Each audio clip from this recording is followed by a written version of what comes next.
PM Modi से मिलने उनके घर पहुंचे अफगानिस्तान से आए हिंदू सिख, मदद के लिए जताया आभार। अफगानिस्तान से सिखों और हिंदुओं के एक शिष्टमंडल ने आज प्रधानमंत्री नरेंद्र मोदी के आवास पर उनसे मुलाकात की। भारत में बड़ी संख्या में अफगान सिख और हिंदू रहते हैं। हाल में तालिबान द्वारा अफगानिस्तान की सत्ता हथियाने के बाद भारत सरकार ने उनमें से अनेक को वहां से निकाला था। अफगानिस्तान में धार्मिक आधार पर उत्पीड़न झेलने वाले अल्पसंख्यकों के प्रति मोदी सरकार ने कई बार अपनी प्रतिबद्धता जताई है। पीएम मोदी से मुलाकात करने वाले लोगों में गुलजीत सिंह, हरभजन सिंह, डॉक्टर रघुनाथ कोचर, अफगान मूल के भारतीय व्यवसायी बंसरी लाल अरेंद्रे शामिल थे। इनका पिछले साल की शुरुआत में अफगानिस्तान में अपहरण कर लिया गया था। इस बैठक में ज्यादातर अफगान मूल के ऐसे हिंदुओं और सिखों ने हिस्सा लिया जो पिछले 2 दशकों में भारत आए हैं। इनमें से कुछ ऐसे भी हैं जिन्हें हाल ही में अफगानिस्तान से लाया गया है। अनुराग ठाकुर का बड़ा आरोप, कहा सपा नेताओं के साथ जुड़े थे अहमदाबाद सीरियल ब्लास्ट के तार।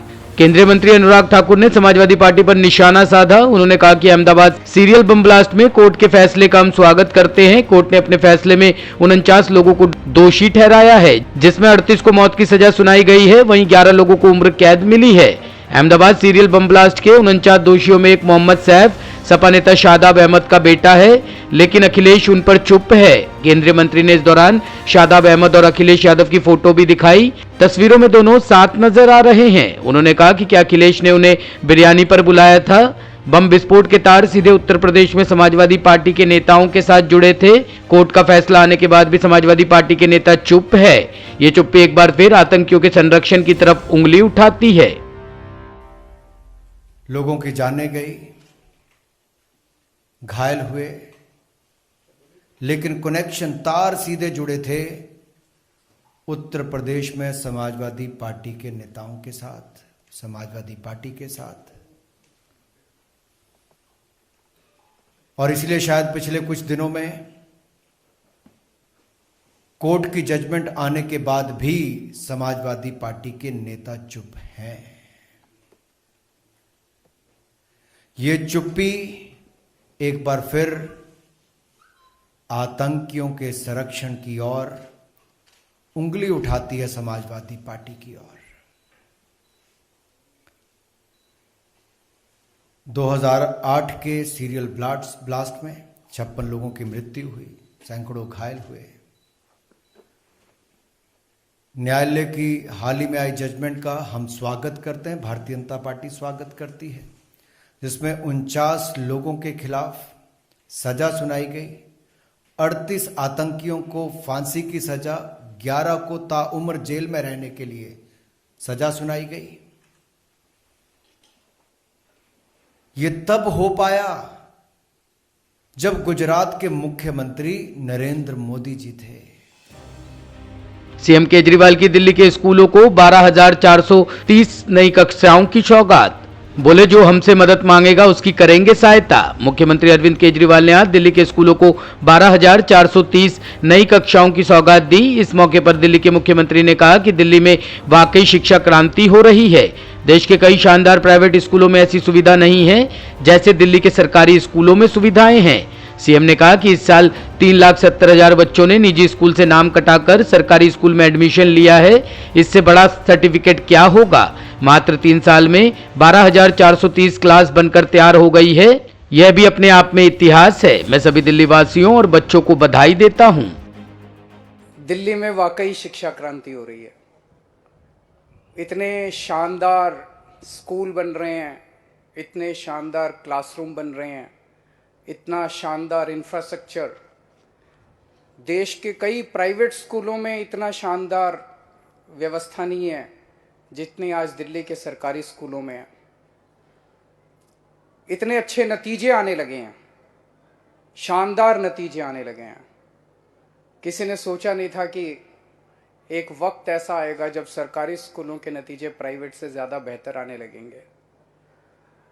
जैसा भी शिक्षा मंत्री जी ने बताया, इस साल 3,70,000 बच्चे बड़े बड़े प्राइवेट स्कूल छोड़ के वहाँ से नाम कटा के दिल्ली के सरकारी स्कूलों में अपना नाम लिखवाया, एडमिशन लिया है। इससे बड़ा और सर्टिफिकेट क्या हो सकता है कि दिल्ली के अंदर शिक्षा क्रांति आ रही है। ओवैसी ने सीएम योगी पर साधा निशाना, कहा मुझ पर हमला करने वालों से आपके मंत्रियों को इतनी हमदर्दी क्यों। एआईएमआईएम के राष्ट्रीय अध्यक्ष और सांसद असदुद्दीन ओवैसी ने झांसी में बाबू सिंह कुशवाहा के समर्थन में जनसभा को संबोधित किया। इस दौरान उन्होंने सीएम योगी आदित्यनाथ के बुलडोजर वाले बयान पर तंज कसा। उन्होंने कहा कि सीएम योगी कहते हैं हमने यूपी से माफियाओं का खात्मा कर दिया है, तो फिर मुझ पर हमला करने वाले कौन थे। साथ ही कहा कि योगी जी जिन लोगों ने हम पर गोली चलाई है उनके घर जाकर आपके मंत्री बोलते हैं वी लव यू। ये कैसी मोहब्बत है बाबा तुम्हारी। योगी बोलते हैं कि हमने यूपी से पूरे क्रिमिनल को, माफिया को खत्म कर दिया, तो हम योगी आदित्यनाथ से और वो भी कहते हैं कि चुनाव के बाद फिर बुलडोजर शुरू हो जाएंगे। योगी जी ये तो बताइए, ये जो हम पर 4 गोलियां चलाए वो किसके घर के दामाद थे? ये किसकी नाजायज औलाद थी? क्या ये गोडसे की औलाद नहीं थी जो हम पर गोली चलाई थी? नहीं थी। फिर ये योगी के मंत्री उनके घर चले गए, परिवार के हमदर्दी जताने और बोले वी लव यू। ये कैसी मोहब्बत है बाबा तुम्हारी। तमिलनाडु में हिजाब पहनकर वोट डालने वाली महिला को बीजेपी एजेंट ने रोका। बवाल होने पर पुलिस ने दिखाया बाहर का रास्ता। कर्नाटक में जारी हिजाब विवाद अब तमिलनाडु के पोलिंग बूथ तक पहुंच चुका है। दरअसल बीजेपी बूथ कमेटी के एक सदस्य ने तमिलनाडु शहरी स्थानीय निकाय चुनाव के लिए वोट डालने आई एक मुस्लिम महिला को मतदान करने से रोक दिया और जमकर हंगामा किया। महिला हिजाब पहनकर वोट डालने पहुंची थी। बीजेपी सदस्य ने महिला से हिजाब उतरवाकर वोट डालने को कहा। सत्तारूढ़ डीएमके और एआईएडीएमके के सदस्यों ने उनका विरोध किया, जिसके बाद पुलिस को इस मामले में हस्तक्षेप करना पड़ा। अन्य बूथ एजेंटों, मतदान अधिकारियों और पुलिसकर्मियों ने तुरंत उस व्यक्ति पर आपत्ति जताई और उसे मदेरू जिले के मेलूर में मतदान केंद्र से बाहर कर दिया। घटना पर प्रतिक्रिया व्यक्त करते हुए तमिलनाडु के मुख्यमंत्री एमके स्टालिन ने बेटे और डीएमके विधायक उदयनिधि स्टालिन ने कहा कि बीजेपी हमेशा से ऐसा करती रही है, हम इसके पूरी तरह से खिलाफ है। तमिलनाडु की जनता जानती है किसे चुनना है और किसे नकारना है, वैसे कभी स्वीकार नहीं करेंगे। ब्यूरो रिपोर्ट, टीम तफ्तीश न्यूज।